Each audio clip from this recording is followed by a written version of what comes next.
भत्ता टंका वृद्धि को नहीं आसिला बहुत बड़ खुशीर खबर। एणिकी समस्त भत्ता हिताधिकारी मानक मिलिबो प्रत्येक मासरे 3000 भत्ता टंका।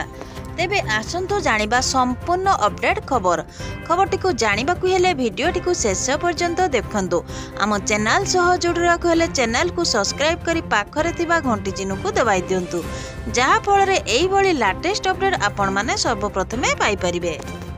राज्य रे बीजेपी सरकार देइथिबा प्रतिश्रुति पूरण कले मोहन सरकार। भत्ताधारी को मिलिला 3500 टंका भत्ता। तेबे सरकार घोषणा मुताबक अर्थात कैबिनेट रे घोषणा मुताबक राज्य रे जेउ माने 80 वर्ष ऊर्ध्व जेउ माने 80% अधिक भिन्नक्षम अछंती सेमानकु मोहन सरकार बांटिले 3500 टंका, जहाकी सेमाने पूर्वरु 1012 टंका पाउथिले।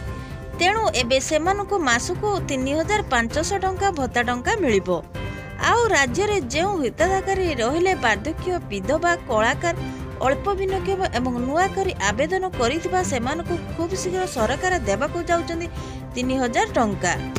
एबे दीर्घ दिन पर भत्ता हिताधिकारी मुहरे हस फुटाइले सरकार, जहाकु नै राज्य रे भत्ता हिताधिकारी माने खुशी रे अछंती।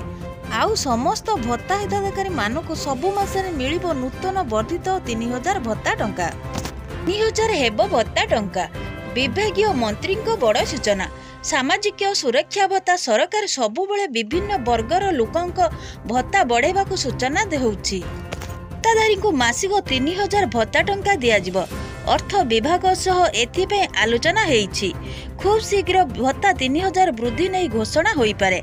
आगु बजेट रे भत्ता वृद्धि नहीं बजेट रो व्यय बराद बंध्य होई पारे, जहाकु नहीं राज्य रे भत्ता हिताधिकारी माने खुशी रे अछंती।